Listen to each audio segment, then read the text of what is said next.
Bonjour,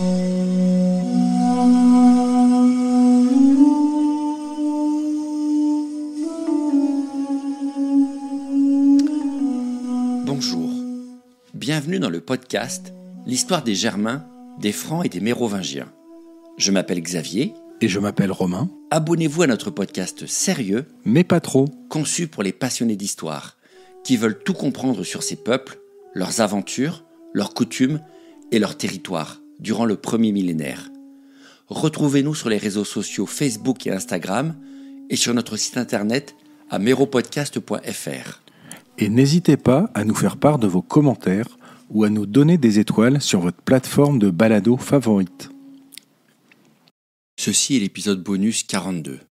Malobo, le retour du brave.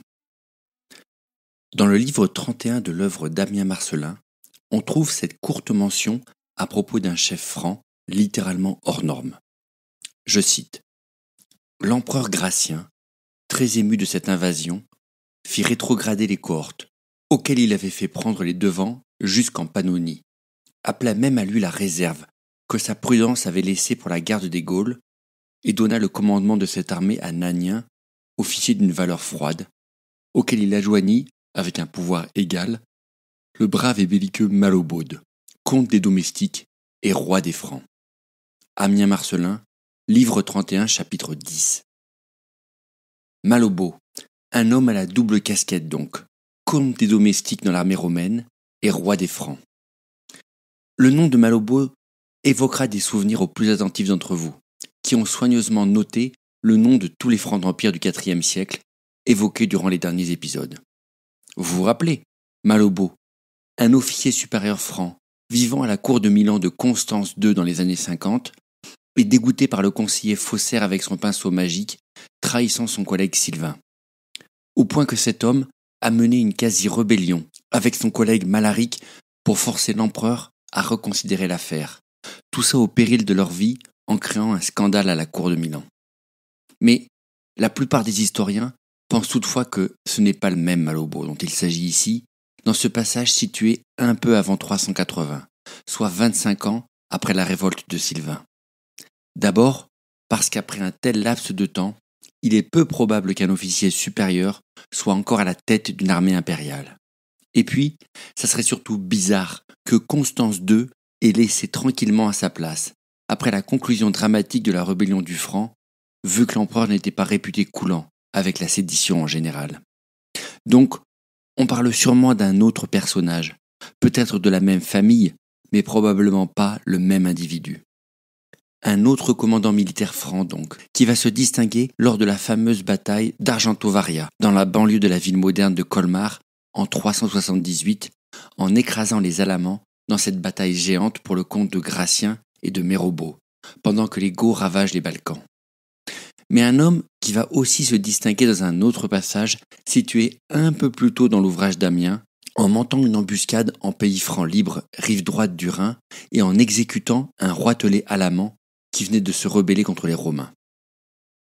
La question qui se pose et qui a fait débat parmi les historiens depuis plus d'un siècle en suivant ce texte d'Ammien, c'est comment un Franc peut être décrit à la fois comme roi de son peuple et général romain en même temps. C'est bizarre, non ? Alors, certains historiens imaginent que Malobo a pu faire carrière comme franc d'empire dans l'armée romaine, puis être bombardé roi d'une peuplade franque frontalière, conservant les deux titres, au moins dans les textes, même s'il aurait pris finalement un rôle tribal de roitelet de l'autre côté du Rhin pour contrôler au nom de l'Empire une peuplade franque insoumise. C'est possible, et Rome a su par le passé imposer des rois élevés en son sein sur des États tampons comme en Arménie ou en Mauritanie. Mais les Francs n'ont jamais constitué d'État à ce stade, et l'expérience même de Sylvain, incapable de s'enfuir 25 ans plus tôt côté Germanie libre, rend perplexe. Comment un Franc d'Empire, né côté romain, pourrait s'imposer comme roi en Germanie libre au nom de Rome ? Ça semble un peu compliqué quand même. Autre option, inverse cette fois, Malobo est un Franc libre, chef tribal d'une région frontalière baptisée roi par les autorités romaines.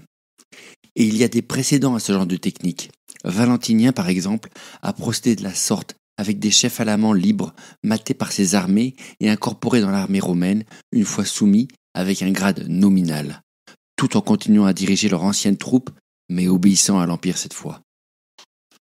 Qui sait si ce Malobo n'a pas été un roi de les Francs, opérant plus ou moins en tant qu'allié de l'Empire, à la tête d'une troupe de mercenaires ou d'auxiliaires comme Charietto en son temps. Un homme qui aurait rendu de bons services, comme le fait d'exécuter le rebelle alamand pillant ses propres terres dans les guerres sans fin de la région du Rhin au IVe siècle. Un homme assez pugnace et dangereux, pour qu'on imagine côté romain se l'attacher pour de bon avec un haut grade officiel dans l'armée romaine. Une reconnaissance pour que ce chef belliqueux et sa troupe, tout en gardant la gloire attachée à leur appellation tribale, ne soient pas tentés de quitter le camp de l'Empire à la moindre anicroche dans une guerre qui n'en finit pas avec les Alamans. Un mystère pour ce Malobo qu'on ne tranchera pas ici, mais qui souligne encore une fois la perméabilité importante du haut commandement à l'ouest avec de multiples officiers francs un peu partout et une variété de statuts jusque dans les plus hauts grades. Si les tout premiers officiers connus comme Bonitos, le père de Sylvain, ou Magnance poussaient l'intégration au moule impérial jusqu'à se trouver un patronyme romanisé, il semble qu'on n'en soit plus tout à fait là à la fin du IVe siècle, si on en croit l'exemple de Malobo. Une variété d'individus qui s'intègrent désormais dans la hiérarchie impériale sans même plus essayer de cacher leurs origines ou leur statut plus ou moins indépendant, voire s'en revendiquer. En réalité, il semble bien qu'on assiste à un relâchement progressif de la discipline stricte que les Romains avaient réussi à maintenir jusque-là dans leurs armées, que ce soit dans leur organisation comme dans leur grade. Sûrement par pragmatisme, avec les problèmes militaires monstrueux qui caractérisent l'Empire romain tardif dès la fin du IVe siècle, même si cette pente glissante ne va faire que s'accélérer au 5e avec les Childériques et tous les autres rois barbares dont nous reparlerons.